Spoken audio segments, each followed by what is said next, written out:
So ಗೆಳೆಯರೇ, ready ಆಗಿರಿ. ಯಾಕಂದ್ರೆ 2024ರ ತರಂಗ ಶಕ್ತಿಗೆ ಕೇವಲ 1 ತಿಂಗಳು ಮಾತ್ರ ಉಳಿದಿದೆ. ಹಾಗೆ ಇದ್ರ ಬಗ್ಗೆ ನಿಮ್ಗೆ ಹೇಳೋದಾದ್ರೆ, ಇದೊಂದು ಗ್ಲೋಬಲ್ ಯುದ್ಧ ಅಭ್ಯಾಸವಾಗಿದೆ. ಅಂದ್ರೆ ಪ್ರಪಂಚದ ಎಲ್ಲಾ ದೇಶಗಳ ಸೈನ್ಯಗಳು ಇದರಲ್ಲಿ ಭಾಗವಹಿಸ್ತವೆ.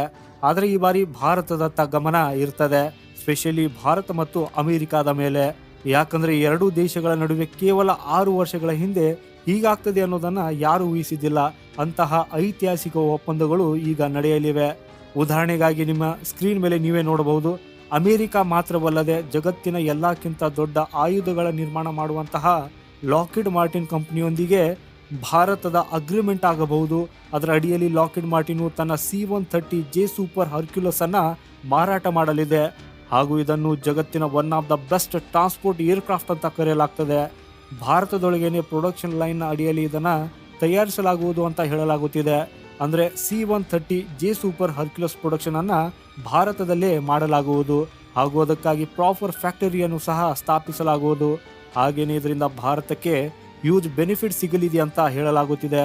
ಯಾಕಂದ್ರೆ ಅದರ ಮ್ಯಾನುಫ್ಯಾಕ್ಚರಿಂದ ಒಂದಂತೂ ಭಾರತದಲ್ಲಿ ಉದ್ಯೋಗ ಸೃಷ್ಟಿಸುತ್ತದೆ, ಜೊತೆಗೆ ಭಾರತ ತೆರಿಗೆಯನ್ನು ಸಹ ಪಡೆಯುತ್ತದೆ.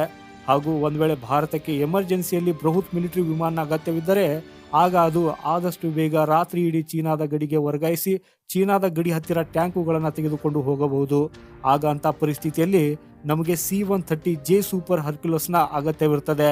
ಹಾಗೂ ಅದನ್ನು ಖರೀದಿಸಲು ಈಗ ನಾವು ಅಮೆರಿಕಾದೊಂದಿಗೆ ದೀರ್ಘಕಾಲದ ಮಾತುಕತೆ ನಡೆಸಬೇಕಾಗಿಲ್ಲ ಹಾಗೂ ಅದರ ಡೆಲಿವರಿಗೂ ಕೂಡ ತಕ್ಷಣವೇ ಆಗುತ್ತದೆ. ಹಾಗೂ ಅತ್ಯಂತ ಮುಖ್ಯವಾದ ವಿಷಯವಂದ್ರೆ ಇದು ನಮಗೆ ಬಹಳ ಕಡಿಮೆ ಬೆಲೆಯಲ್ಲಿ ಸಿಗುತ್ತದೆ.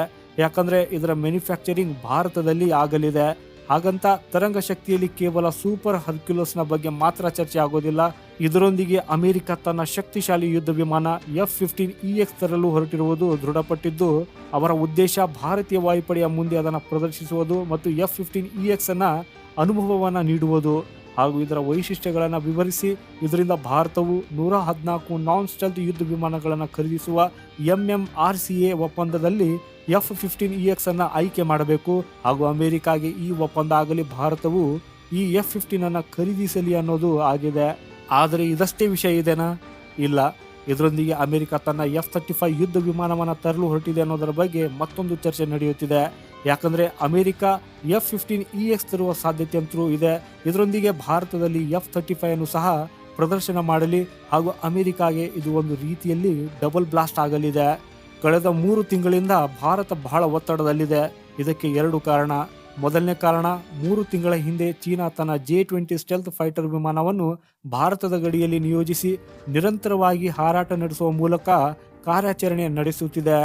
ಇದರೊಂದಿಗೆ 2ನೇ ಕಾರಣ ಏನಂದ್ರೆ, ಅವರು ಈಗಾಗಲೇ ಯುದ್ಧ ವಿಮಾನಗಳನ್ನು ನಿಯೋಜಿಸಿದರೂ ಕೂಡ ಅವರು ಇದರೊಂದಿಗೆ 1000 J-2 ಸ್ಟೆಲ್ತ್ ಯುದ್ಧ ವಿಮಾನಗಳನ್ನು ತಯಾರಿಸಲಿದ್ದೇವೆ ಮತ್ತು ಸಾಧ್ಯವಾದಷ್ಟು ಬೇಗ ಅವುಗಳನ್ನು ನಮ್ಮ ಗಡಿಯಲ್ಲಿ ನಿಯೋಜಿಸುತ್ತೇವೆ ಅನ್ನೋದನ್ನು ಘೋಷಿಸಿದ್ದಾರೆ.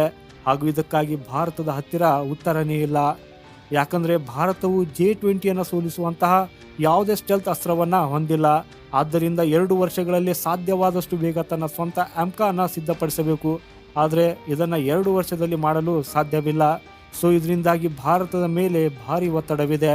ಒಂದು ವೇಳೆ ಇದಾಗಲಿಲ್ಲ ಅಂದರೆ ಆಗ ಕನಿಷ್ಠ 2 ಸ್ಕ್ವಾಡ್ರನ್ಗಳನ್ನು ಅಂದರೆ ಸುಮಾರು 36 ಸ್ಟೆಲ್ತ್ ಫೈಟರ್ ಏರ್ಕ್ರಾಫ್ಟ್ಗಳನ್ನು ಯಾವುದಾದ್ರೂ ದೇಶದಿಂದ ಖರೀದಿಸಿ ಅವುಗಳನ್ನು ನಮ್ಮ ಸೇನೆಯಲ್ಲಿ ಸೇರಿಸಿಕೊಳ್ಳಬೇಕು. ಯಾಕಂದರೆ ನಮ್ಮ AMCA ರೆಡಿಯಾಗುವವರೆಗೂ ನಾವು ಖರೀದಿಸಿದ ಸ್ಟೆಲ್ತ್ ಯುದ್ಧ ವಿಮಾನದ ಮೂಲಕ ಶತ್ರುಗಳಿಗೆ ಸವಾಲು ಹಾಕಬಹುದು. ಹಾಗೂ ಅಮೆರಿಕಾಗೂ ಇದು ಗೊತ್ತಿದೆ. ಒಂದು ವೇಳೆ F-35 ಭಾರತಕ್ಕೆ ತಂದರೆ ಅದರ ಬಗ್ಗೆ ಸಾಕಷ್ಟು ಗದ್ದಲ ಉಂಟಾಗ್ತದೆ ಮತ್ತು F-35 ಮಾರ್ಕೆಟಿಂಗ್ ಆಗ್ತದೆ ಅನ್ನೋದು. ಇಂಥದ್ರಲ್ಲಿ ಅವರು ಭಾರತದ ಮುಂದೆ ಅದರ F-35 ಸಹ ಪಿಂಚ್ ಮಾಡಬಹುದು. ಆದಾಗ್ಯೂ ಹೀಗಾಗ್ತದೆ ಅಥವಾ ಇಲ್ಲ ಅನ್ನೋದು ಬರುವಂಥ ಕೆಲವು ವಾರಗಳಲ್ಲಿ ತಿಳಿಯಲಿದೆ. ಹಾಗೂ ಇದು ಯಾವಾಗ ನಡೆಯಲಿದೆ ಅನ್ನೋದರ ಮೊದಲ ಸುದ್ದಿಯನ್ನು ನಿಮಗೆ ತಿಳಿಸಲು ಪ್ರಯತ್ನಿಸುತ್ತೇನೆ. ಆದರೆ ಒಂದಂತೂ ಖಚಿತ, ಈ ಬಾರಿಯ ತರಂಗ ಶಕ್ತಿಯು ಎಲ್ಲಕ್ಕಿಂತ ವಿಶೇಷವಾಗಲಿದೆ. ಸೊ ಗೆಳೆಯರೇ, ಈ ಮಾಹಿತಿ ಬಗ್ಗೆ ನಿಮ್ಮ ಅಭಿಪ್ರಾಯ ಏನು ಅನ್ನೋದನ್ನು ಕಮೆಂಟ್ ಮಾಡುವುದರ ಮೂಲಕ ಖಂಡಿತ ನಮಗೆ ತಿಳಿಸಿ. ಇಲ್ಲಿಯವರೆಗೆ ಈ ವಿಡಿಯೋನ ನೋಡಿದ್ದಕ್ಕಾಗಿ ತಮ್ಗೆಲ್ರಿಗೂ ಧನ್ಯವಾದಗಳು.